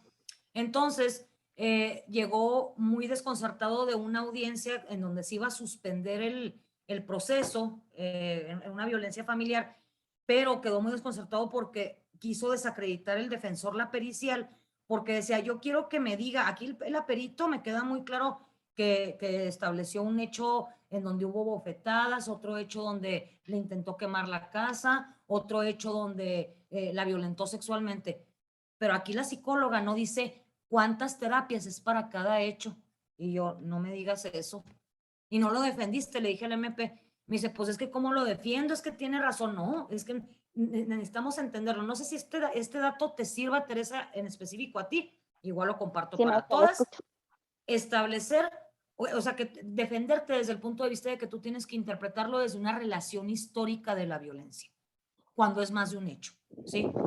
Relación histórica de la violencia. Y ahí contextualizas la violencia sexual, psicológica, o si había dominio, sometimiento, características propias del mismo hecho, ¿no? Esa sería una. Y cuando te saquen eso de que a usted le constan los hechos, claro que no, porque si me constaran sería testigo. Digo, no te digo que les digas tan rijosa, ¿verdad? Tan enojada. Sí, no, ser testigos, sí, sí. Pero decirle, no, es que mi obligación o mi función no es atestiguarlo porque estuve ahí, sino documentarlo porque es una denuncia que la víctima hizo. A mí no me constan los hechos, pero eso como para qué, o sea, hasta el juez entiende que, oiga, pues agarre la onda, ella no le consta, ella es perito, no es testigo presencial. No sé si te sirve el dato. No, sí. Y luego el mismo juez me tocó que desestimó la afectación emocional. Dice, pues son emociones, es como si viéramos una película con palomitas, pues obvio, tenemos reacciones. Y entonces, a veces es complicado porque ellos no tienen el mismo enfoque, conocimiento, y a veces nada más se apoyan con el poder jerárquico que tienen, pues. Totalmente de acuerdo contigo, pero afortunadamente tenemos ministerios públicos que ese tipo de resoluciones las impugnan, ¿eh? Acá, por ejemplo, hemos tenido casos en donde impugnan el peritaje porque no tienes una autorización de profesiones para ser perito. Oye, tengo mi cédula profesional, no necesito una autorización de nadie. Con mi cédula profesional lo dice el Código Nacional. Y a veces el juez le da cabida, ¿eh? O le entrega de pruebas psicológicas, triquiñuelas que ni al caso. Pero ahí, Teresa, pues ahora sí que tú haces tu trabajo hasta donde puedes. Este testimonio que nos da Tere, no sé si otras lo han sentido, otras compañeras aquí presentes, cuando Gracias. dices, hijo, porque esas resoluciones te generan mucha frustración o que absuelven o situaciones que dices tú, es que estoy segura que, no, bueno, mi corazón me lo dice, ¿verdad? Que sí pasó. O sea, o yo la encontré muy afectada a la víctima, o le dejó una cicatriz permanente, o le quitó, le arrebató la dignidad, y todavía los absuelven por un error, una detención mal hecha, o lo que es peor, porque los torturen. Entonces, es algo bien patético, ¿no? Y es un tema que genera mucha frustración en quienes trabajamos con violencia. Sí, Ahora, te volviste a abrir el maestra, micrófono. sí, otra pregunta, nada más rapidita. Sí. Mire, también me ha tocado víctimas que sí les toca vivir un hecho, es real, pero ellas llegan a maxificarlo de tal manera que tampoco es real lo que dicen ellas. Como una Y simulación. obvio, sí, pues argumentan, y entonces nosotros sabemos que en lugar de beneficiar su propia denuncia, pues le están dando oro molido a la defensa, porque tarde o temprano, pues ellos van a tener las argumentaciones para desacreditar. Y cuando tratamos de platicar con ellas y hacerles sentir que pues lo importante es que nos comenten el hecho que realmente están viviendo, se sienten ofendidas, se sienten como que no se les cree, Ujú. Aquí en la comunidad donde yo estoy, están como muy acostumbrados a que tienen que superargumentar el hecho para que se les haga caso, porque aquí utilizan esa idea de que si no vengo con el ojo salido, entonces el Ministerio Público no me atiende. Vienen con esa predisposición. Claro. Obvio, todo lo que ¿De dónde eres, Tere? ¿O dónde del estado de trabajas? Puebla, en Fiscalía de Puebla. Ah, ok. Sí. Entonces, la comunidad donde me toca tiende a actuar Ujú, así. Y obvio, ujú. ya vienen enojadas porque demasiado tiempo, porque no se las atendió, porque se les cuestiona, porque no se les cree. Y cuando llegan con nosotros, híjoles, pues ya vienen con una actitud, pues ya muy de mucha molestia, ¿no? Válido. Claro. Pero el problema es que entorpece el trabajo que uno realiza, válgase la expresión. Ujú, es Usted que correcto. tiene tanta experiencia, ¿qué me puede sugerir para que yo me puedan ayudar a que me comenten la historia sin tanto, vamos, perdón por la expresión, porque no es la intención ofender, pero sí como que exagerar, maxificar la situación cuando sabemos que pues no es como es. Bueno, entiendo tu punto, porque también recuerdo que ya hemos estado en otros espacios, ¿verdad, Tere? Sí, Si mal no sí, sí. recuerdo. Entiendo perfectamente tu punto, pero yo creo que ahí no hay que predisponernos también nosotros, porque cada persona pues lo va a ver de diferente forma, pero si tú detectas cierta simulación, yo lo que sugeriría es que le pidieras que hiciera una narrativa libre. Esa técnica la vamos a ver más adelante, creo que tú y yo, Tere, lo habíamos visto en un curso de niños, niñas y adolescentes, ¿te acuerdas? Sí, sí, sí. Este tema de la narrativa libre, tú dejar que fluya como tenga que fluir, que le dé prioridad a lo más importante, que se atropelle, que se equivoque, o sea, dejarla. Y ir haciendo anotaciones. Al final, empezar a extraer la información de lo que ella misma te dijo. Pero sobre todo concentrándote en aquellas cosas que te generan duda. A ver, tú me Sí. dijiste que ese día hacía frío, pero dices que traías un short. ¿Es correcto? A lo mejor te dicen, no, un día hacía frío y traía esta ropa, y otra vez hacía calor y traía un short. Pero a lo Ujú. mejor tú entendiste que ese mismo día, o sea, es un ejemplo muy, muy soso el que te estoy planteando. No, sí, pero Pero sí. usar lo que le llama Margarita Grisbach, el esclarecimiento. La frase uno es la narrativa libre, que se utiliza mucho con niños y niñas, pero también se Sí, puede aplicar con víctimas adultas. La narrativa libre, no estar preguntándole estructuradamente, porque ahí tenemos más sesgos de error, ¿sí? Narrativa sí. libre, estar bien atenta si se puede grabar con el permiso de la usuaria, ¿verdad? Para ir descartando o ir acomodando el relato de tal forma que yo tenga bien el dato. Algo muy importante que nos ha pasado a quienes trabajamos con víctimas o con consultantes es que puede haber muchos fallos de memoria. Recuerden que en los acontecimientos traumáticos hay hasta cierto punto una despersonalización o disociación. A veces es patológica, como en el video que les quiero poner de una adolescente que fue víctima de un delito sexual, que la chavita inclusive llegó a oír voces y no tenía esquizofrenia. Era tanto el estrés que había síntomas de disociación. Pero bueno, esa es otra historia.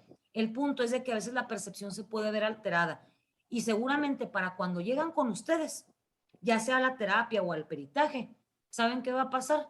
Que ya lo contaron tantas veces que ya no hay tono afectivo, que lo dicen de una forma así, que o que llega un momento en que tanto les preguntaron que ya hasta cambiaron el relato.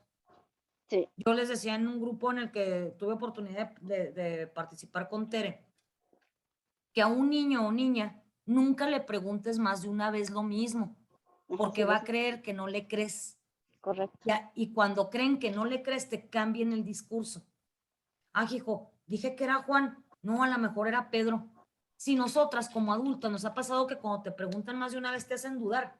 Ah, que no te dije que andaba en tal lado, o que no te dije que traía apagado el celular. ¿Sí?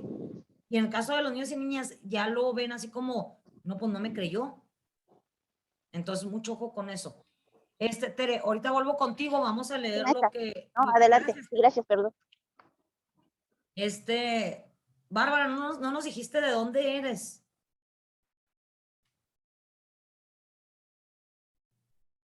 Ahí andarás, Bárbara. Bueno, ahorita le preguntamos. Sí, perdón, Sí. yo estoy, bueno, estoy en la Ciudad de México ahorita, pero aquí nací, pero llevo 22 años en Aguascalientes. Entonces ahorita me tuve que venir a la Ciudad de México por esta oportunidad que se me brindó para unirme al equipo. Y la verdad, es una experiencia fenomenal, pero sí me estoy encontrando con que la teoría y la práctica son diferentes y mucha resistencia para ver perspectiva de género, un enfoque diferenciado. O sea, es muy complicado para mí ahorita, y ahorita que me encontré este curso, dije, por favor, necesito tomarlo para que me puedan ilustrar y poder, pues, tener unas opiniones adecuadas con respecto a estos delitos, ¿no? Claro, claro. Yo espero que cumpla las expectativas, Bárbara, igual que al resto de las asistentes. Y al cabo todavía nos quedan unas sesiones que vamos justamente a la mitad del curso, y más adelante va a haber una serie de temas que yo creo que nos van a hacer mucho sentido con estas inquietudes que ustedes expresan. Porque lo que ustedes están platicando también a mí ya me tocó vivirlo. Yo sé que de diferentes formas y en diferentes contextos.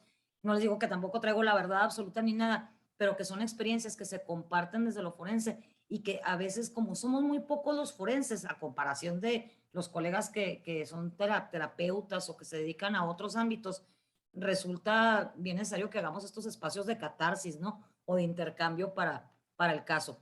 Imelda nos escribe aquí un comentario.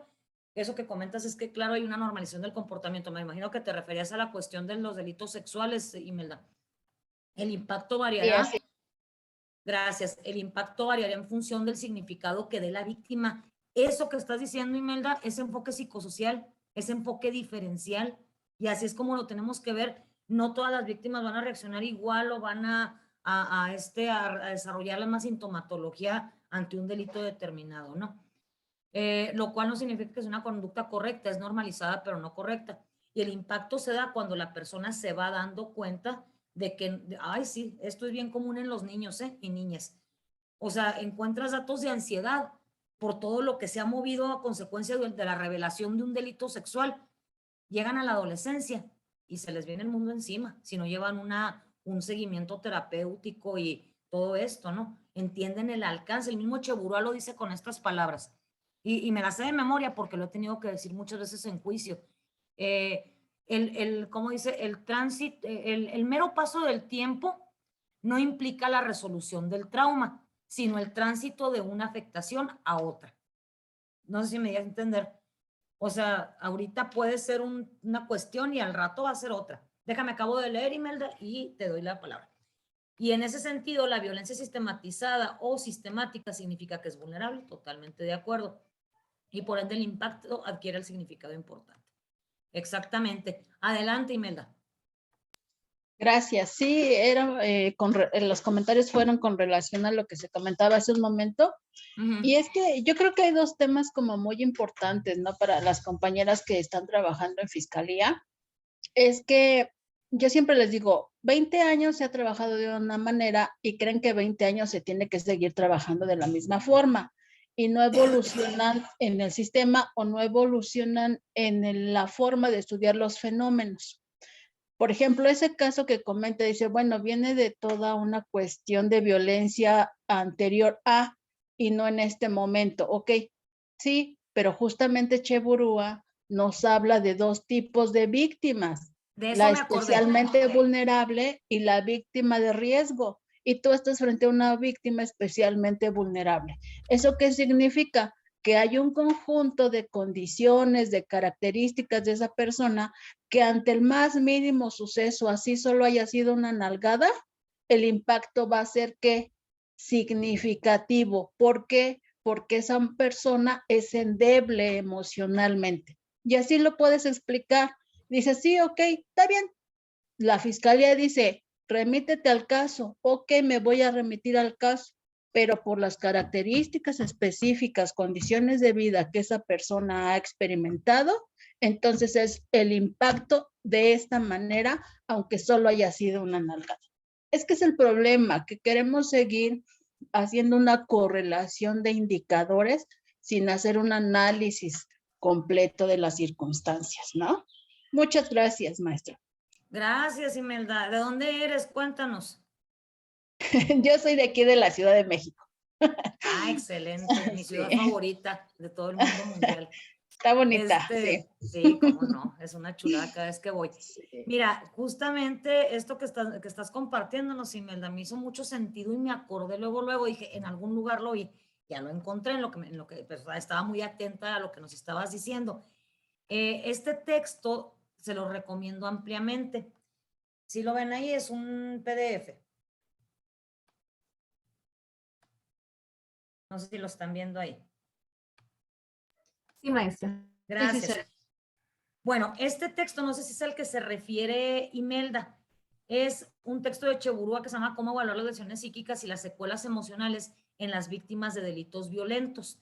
Este es uno de mis textos así de más hit, porque es aquí donde yo tomo en cuenta, bueno, cuando veamos psicometría se los voy a explicar un poco más a detalle, pero aquí es en donde Cheburúa dice, la experiencia y la ciencia nos dicen que los efectos más comunes de la violencia son la ansiedad, fíjense, son 5, ansiedad, depresión, estrés postraumático, autoestima y adaptación, que es como el proyecto de vida.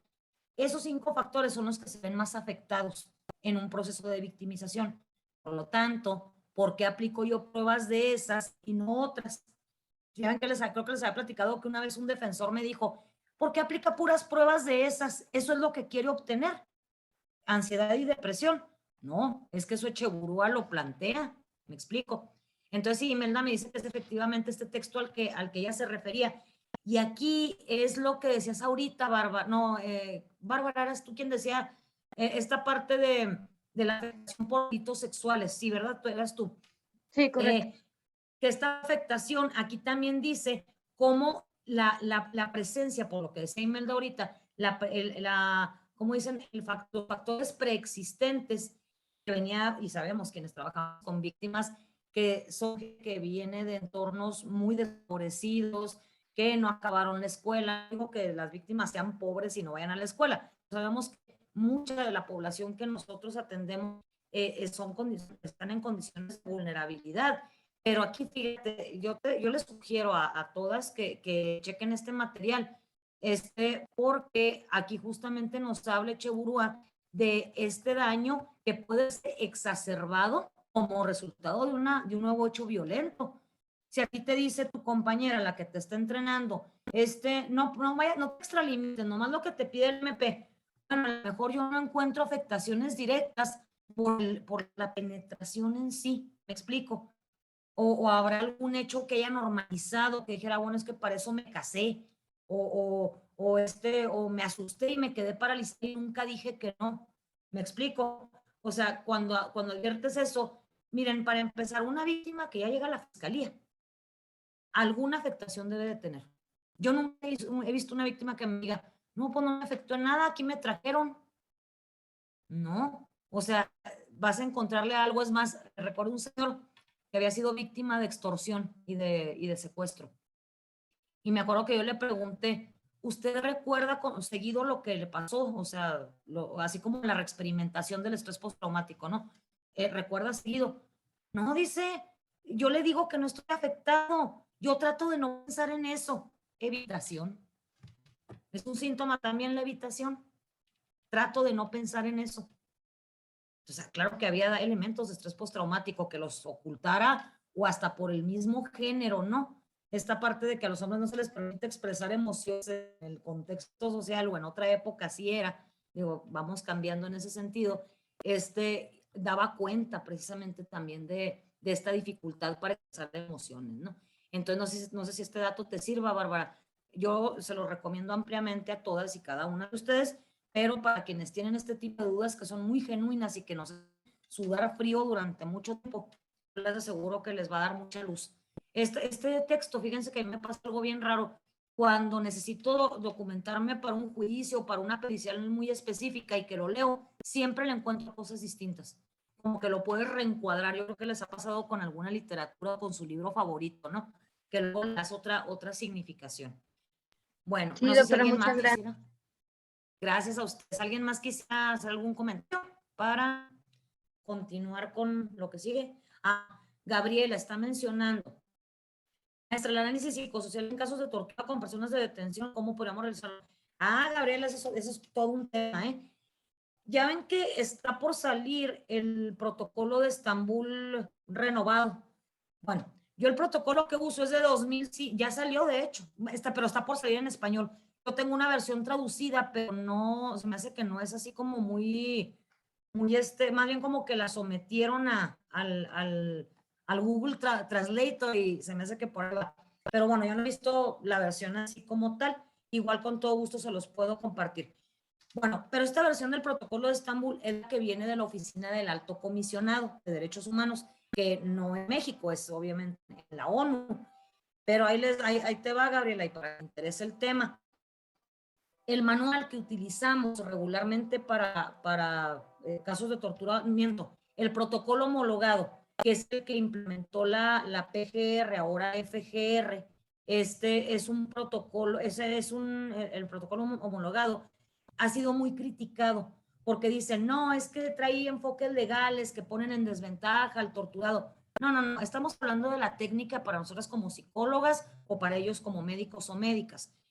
Aquí el punto es que el protocolo homologado adquirió ese término porque tenía que homologarse, como su nombre lo indica, con las nuevas legislaciones. El protocolo de Estambul, México lo adopta en 2004 o 2005. Fíjense, 2004 o 2005, estamos hablando de más de 15 años, 17, ¿sí? En ese tiempo, de 2005 para acá, se reformó el artículo primero constitucional. Entran los derechos humanos. Se homologa a la par la Constitución con los tratados internacionales, entre ellos el de la tortura. Sale la Ley General de Víctimas, que no existía. Sale una ley general para prevenir, sancionar y erradicar la tortura en México. Yo no soy abogada, pero nomás con esos 4 documentos que les cuento, a chaleco que el protocolo de Estambul tenía que actualizarse. Hablar de protocolo homologado es hablar de protocolo actualizado, si me permiten la comparación. Y justamente, Gabriela, ese protocolo, nada más que si se tendría que mandárselos aquí por el chat, se los voy a enviar, déjenme ver si no me da lata, para no revolver los otros materiales, pero aquí quien quiera lo puede descargar. Este protocolo hace cuenta que habla precisamente de que se tiene que ver con un enfoque psicosocial el análisis de la tortura. No lo digo yo, te lo vas a encontrar ahí y vas a ver, no me dejarás mentir cuando lo revises. Permítanme un segundo, este equipo, a ver, escritorio. Ay, no lo encuentro, espérenme.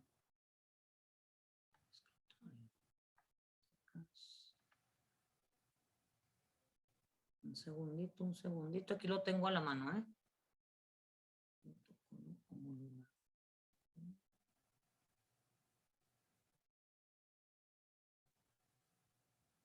Un segundo. A ver, buscar.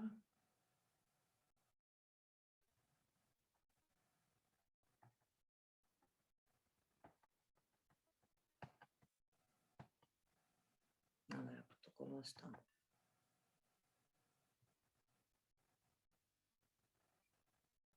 PGR.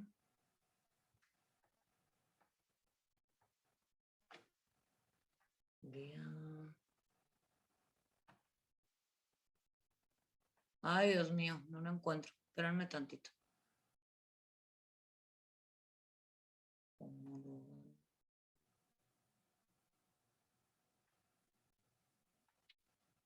A ver, voy a hacer una última lucha. Si no, el día de mañana nada más.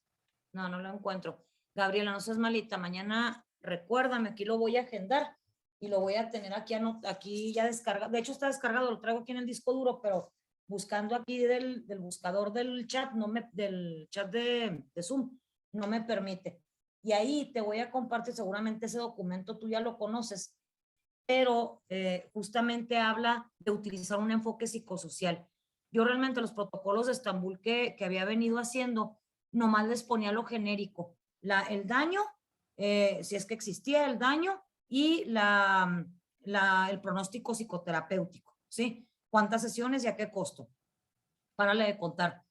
Pero ahora a raíz de que, bueno, no ahora, ¿verdad? Pero a raíz de que nos capacitó la PGR en el año 2018 para lo que era pues, la utilización de estos criterios jurídicos nuevos para el protocolo homologado, fue ahí donde ya empecé yo a hacer mis pininos en los temas de psicosocial. Digo, sí la pensaba yo, porque si la persona me decía, yo quiero que el policía lo que les decía ahorita, quiero que el policía me pida una disculpa. Ay, no, qué miedo, pues cómo lo voy a poner eso si el policía es compañero, aunque no lo conociera yo. Entonces, sí, como que sí me temblaba la mano un poco, hasta que dices, bueno, pues es que volvemos al punto, y alguien lo mencionaba ahorita, ¿no? Es la voz de la víctima, yo lo tengo que poner. O sea, es algo que sí merece la pena incluirse, ¿no? Fíjense que incluso a mí me llegó a tocar dentro de este enfoque psicosocial una experiencia desgarradora de una madre cuya hija adolescente fue asesinada también en un 14 de febrero. Fue a visitar a una amiguita para llevarle una manualidad que había hecho para el Día de la Amistad. La chavita se bajó del camión y nunca la volvieron a ver. Después apareció violada y asesinada. Afortunadamente, el agresor fue localizado en Durango o en Sonora y ya fue sentenciado también por este delito. También allá en Sonora o en Durango tenía ya investigaciones sobre delitos sexuales y feminicidio. Y fíjense algo bien curioso con esa mamá que me dijo, cuando le dije, ¿qué quiere usted, señora? ¿Cómo se sentiría mejor para la medida de satisfacción? Y me dice, yo quisiera que me dejaran, nada más que ya me dijo la licenciada del Ministerio Público que no puede. Yo quiero que me dejen entrevistarme cara a cara con el que mató a mi hija y que me diga por qué le escogió a ella. ¿Están de acuerdo ustedes? Que yo creo que casi todas somos psicólogas, y quienes no, digo, somos personas que estamos acostumbrados a este tema, ¿no? ¿Ustedes le recomendarían a esa mujer que eso hiciera? Obvio no. Digo, no creo que nadie se atreviera a decir que lo haría, ¿no? Pero yo tengo que ponerlo. Ahora, se le puede dar una alternativa. ¿Sabe qué? No puede, no como le dijo la MP, no, señora, yo no la puedo exponer al sujeto este. O sea, no es hablarle así, sino decirle, bueno, vamos buscando otras alternativas, acercar a una psicóloga de la comisión de víctimas o a una perito y que se exploren alternativas, como cuáles, escríbale una carta, ¿sí? Hágale una grabación, o sea, asegurarse que a lo mejor le llegue al agresor, porque ella era algo que necesitaba saber. Que le contestes otro boleto, ¿verdad? Imagínense la respuesta, porque a lo mejor si es un psicópata, en una de esas sale con que, pues porque me gustó, o alguna cosa que pueda resultar más intrusiva, más ofensiva para la víctima, ¿no? Pero de alguna manera, yo no digo que ella fuera tanto que quisiera una respuesta del agresor, sino el ver los ojos, o el saber que ella, pues era su madre, ¿no? Nunca sabremos los motivos que hay detrás de todo esto, pero eso también es enfoque psicosocial, ¿sí? ¿Algún otro comentario? ¿Alguien? Miren qué suave se nos fue la última hora de agua. Les iba a poner hasta un video, pero yo creo que ahorita ya no la hacemos. Gabriela, ahorita te descargo ese material y mañana con todo gusto lo compartimos. De todos modos, estoy armándoles la carpetita. No me gusta pasarles por partes el material, porque luego me hago bolas y termino repitiéndoles o omitiendo aquellos que según yo ya les mandé. Estoy armando su carpeta porque incluso de Cheburúa no pensaba en ponerlo o no me acordaba de ponerlo, y creo que es imprescindible que ese material lo tengan y es muy práctico. Entonces, si gustan aquí interrumpimos y el día de mañana nos vemos para continuar con este tema. Ya nada más del tema de psicosocial, me quedaría enseñarles un dictamen que hice recientemente. Inclusive el hermano de la víctima, yo tengo la autorización para poner en clase este ejemplo, obviamente con los datos de la víctima reservados, pero para que puedan ver cómo se redacta, porque fíjense, ese dictamen lo hice yo el año pasado y fue curioso porque se empezó a trabajar desde hace 2 años. No le estoy diciendo que fuera rezago, lo que pasa es que todavía no se le daba cauce, entonces no me lo pedían. Yo estuve entrevistando a las víctimas indirectas, era de un feminicidio. Y ya al último se exigió la disculpa pública antes de que terminara la administración pasada de gobernador. Ya ven que tenemos una gobernadora nueva. Bueno, el año pasado cambiamos, y como que parte del plan político de la anterior administración era emitir este pendiente, la disculpa pública, y así fue. Pidieron el peritaje psicosocial y como ahí decía que la víctima exigía una disculpa pública, las víctimas, la familia de la víctima, fue que hizo este acto, no es porque Ivonne Ortega lo hubiera dicho, no, sino que el peritaje buscaba evidenciar todo esto. Ya si a las víctimas las indemnizaron o le dieron otro tipo de reparación, desconozco. Pero fíjense, algo bien suave que también pasó en ese caso es que el hermano de la niña victimada, pues este hecho ocurrió hace 27 años, imagínense, en Ciudad Juárez. Entonces, una de las cosas que el hermano de la víctima quería era capacitar al personal de la fiscalía. Claro que él no es abogado, ni es victimólogo, ni es psicólogo, pero él decía, yo quiero decirles quién debe de capacitarlos. Pues como él estaba muy metido en esto de las organizaciones de la sociedad civil, claro que no batalló y se le dio respuesta y cauce a su petición, a que se les capacitara a todos y cada uno de los grupos que tienen que ver con feminicidios. Y ha sido un ejercicio muy interesante. Bueno, nos quedan 2 minutos, les agradezco mucho su atención, disfruten su sábado, todo con moderación. Y muchas gracias, Viviana. Nos vemos entonces mañana, compañeras, colegas. Buenas tardes, buen provecho, hasta mañana. Igual, que estén muy bien. Gracias. Hasta mañana. Mañana. Bye. Gracias, buenas tardes a todos. Buenas tardes. Hasta mañana. Feliz tarde para todos. Muchas gracias, maestra.